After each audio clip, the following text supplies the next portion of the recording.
Welcome back. Last time I didn't manage to get afloat, so this time we're going to do it properly. So here we go.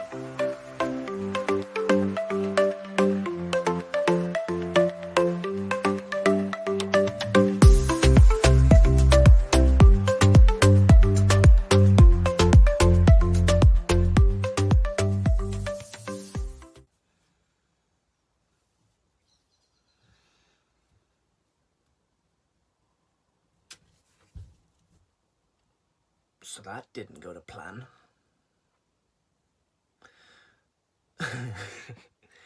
for for the first time out properly, that was probably a 6 or 7 on how things could go wrong out of 10. But it's all good now. It's all good now. But basically what happened is we got up about 4:30, set off at about 5 o'clock. Everything was fine. Everything's working. And then set off across Carmarthen Bay. We had an easterly wind at our back, so we were pretty much goose-winged at times. So that was fine. Everything was good. And then we got into Tenby, and we tried to anchor in Tenby, and because of that, those kind of easterly winds coming into, if you know Tenby at all, we've got North Beach and you've got South Beach. North Beach was where we were going to plan on anchoring, and there was quite a bit of swell and chop, and it was a bit uncomfortable, and you know, some of my crew weren't feeling too well, and even I was feeling a bit queasy, actually, to tell you the truth. So we got to trying to anchor and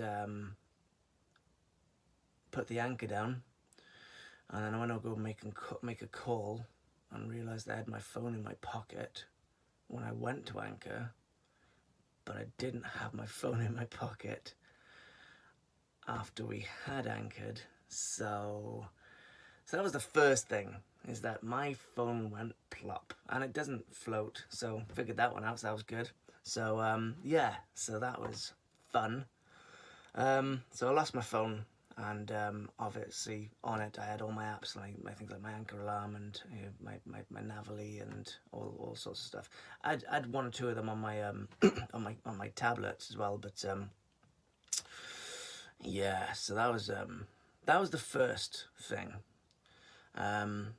So then we potted around in Tenby. We had to let one of my other members of crew got off in Tenby, and then it was just me and my other mate then, and we were thinking, this isn't nice. It's not nice conditions. We'll go somewhere else. We'd actually gone out with another boat, and they'd gone round to the west side of Caldy Island, and so yeah, so we thought, okay, we'll follow them. So we did. We went round and went to Caldy Island. Had an hour or two there, or about an hour, maybe it was only just about an hour. Still weren't feeling too great and stuff, and with everything going on, we couldn't anchor. We couldn't get into Tenby. We weren't going to anchor somewhere because obviously I didn't have my anchor alarm. You know, the only other place then was a place like Saundersfoot or something like that, you know, but that would be a swing mooring again, it'd be pretty exposed, so I didn't fancy that for the night. And plus the fact that, you know, we weren't feeling well, so I was like, okay, look. So we made a decision, and we said, look, let's just cut this day short. We can still get high tide and get back, and we'll do that. So we ploughed on, and just to not mess around and to make sure I got the tide, I just motored all the way. So we motored across Carmarthen Bay, motored back, and we actually got there, you know, back to the Carmarthen Bar. We got there about 3/4 of an hour to spare, and so we thought, okay, look, we've got 3/4 of an hour to spare until high tide. Let's do some sailing. So we shut the engine off, and then we shut the engine off and did some sailing. Well, I say did some sailing. We put the sails up, and then the wind just dropped. and there was nothing. We were just literally just two guys floating in a boat, going nowhere. So that was fun. So yeah, so after that, then we were like, okay, fine. And we got to the point then where it was like, okay, we can start going in now. So I wanted to go in about half hour before high tide. So I think high tide was about 4:45. So about 5:15, I said, right, let's get the engine on, let's get sails down. So we did that, got sails down, and went to start the engine, and the batteries were showing about 11 point something volts. I couldn't understand it, and the engine just wouldn't turn. It would turn once. It was like, and it was just like, oh, you were kidding me. You were absolutely kidding me. So we checked the terminals, we swapped the batteries around, seeing if it was something with one and not the other, and there was nothing. And I just, for the love of God, we just couldn't get this engine started. We checked the fuel. There's nothing wrong with fuel. The fuel tank's like just over 3/4 full.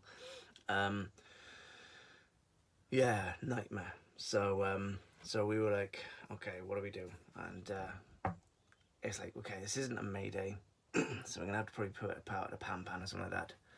And then luckily with that, then we're on the phone to one of our friends who's one of the works with the local lifeboat, and we're on the phone to him just getting a bit of advice. And with that, I saw one of the guys. There was some people that were out fishing, some fishermen in boats and stuff just off us, and I saw one of them coming back. So I waved him down. He said, "Are you okay?" And I said, "Can't get the engine to start, you know." And he said, "Do you need a tow?" And I was like, "Would that be okay?" And he was like, "Yeah, it's fine, no problem." But he said, I'll get someone else now. They got a bigger engine than me." So I said, "Okay, fine." And thank God these guys, and a lady came along, and they just towed us all the way back. And there was literally, I was dying inside, just dying, you know, because with everything, losing my phone, not being able to stay overnight because of the chop, just seasickness and what have you and stuff like that, you know. I was actually okay with the seasickness in the end. It was only the very beginning before we got into Tenby, and then after that I was completely fine. I think I found my sea legs after that, and I was like, okay. But yeah, my friend wasn't feeling too good at all, and I just thought, you know what, this is not going to be nice for him if we've got to maintain this and he's not feeling well. I want him to have a good experience and stuff. And yeah, so we decided to come home, and then got towed home. And literally, I think I got in the house, and my wife was just like, "What are you doing back?" And I was like, "You don't know the day I've had." Literally just like, and I was like, "That's it, I'm done. That's it, I'm selling the boat. That's it, done, finished, I'm done with this stuff." And so that was that. And that night, I had a glass of wine, and I literally just fell asleep, and I was out cold, just gone. Next morning, I got up, and there's another young couple that I follow on YouTube, and they literally posted something like 2 days ago, 2 days previous to what we'd gone through, and they'd had a bad experience on their first time out on the boat, and they'd had sort of like engine failure or something like that. And I don't like to feel good about that, but it was kind of like really reassuring to me to know, do you know what, I could probably speak to 20 guys and girls or whatever that have been sailing, and I bet 18 of them will turn around to me and say, do you know what, it's fine, we've all had something happen on our first time. So yeah, so I'm back on the boat, and I've got to figure out these batteries, because I don't know why, for the life of me, they seem to be drained. The only thing that was plugged into them, I had my Samsung tablet on charge as we were going along for my charts. I had my depth sounder on, and my steaming light. No, not my steaming light. My VHF. Now that's not enough of a draw to drain a 12-volt battery that was showing 12.6 when we went out. you know. So I don't know if I've got something wrong with the alternator, if it's that's not feeding back to the battery. I'm not sure if it's the way that the batteries are kind of just wired up. I'm not sure, you know. I've realized that I've got a three-way switch, and so you got battery 1, both, and battery 2. And on my voltmeter, when I'm clicking battery 1, it's showing, say, 12.5 or something, and then when I'm showing battery 2, it's showing 12.5.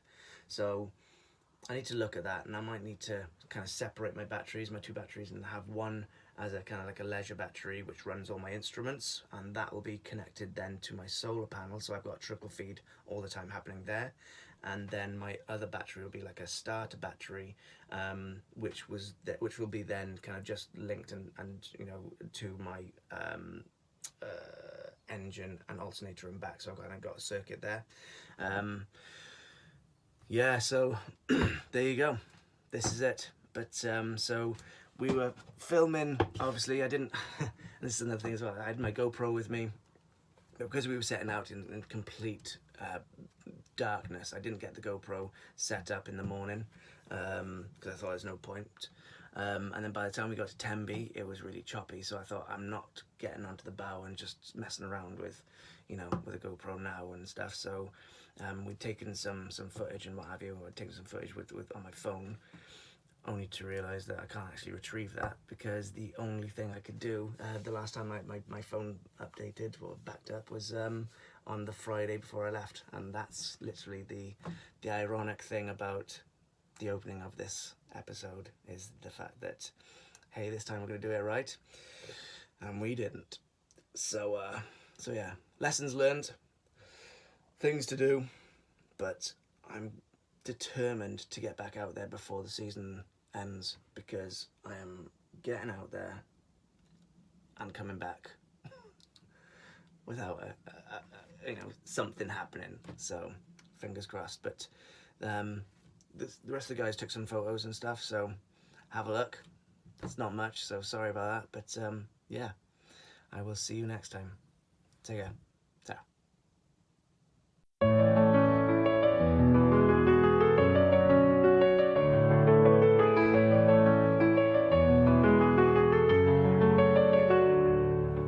Waves are whispering, hope in the air. Sky is wide and free, catch the wind's flare.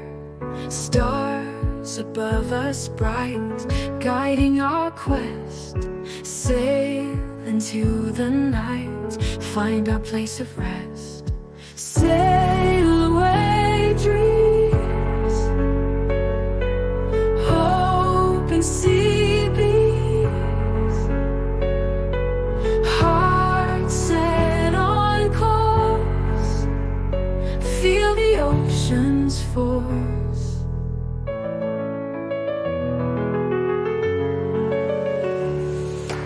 Freedom in the breeze, spirit soars high, boundless as the seas reach up to the sky. Horizon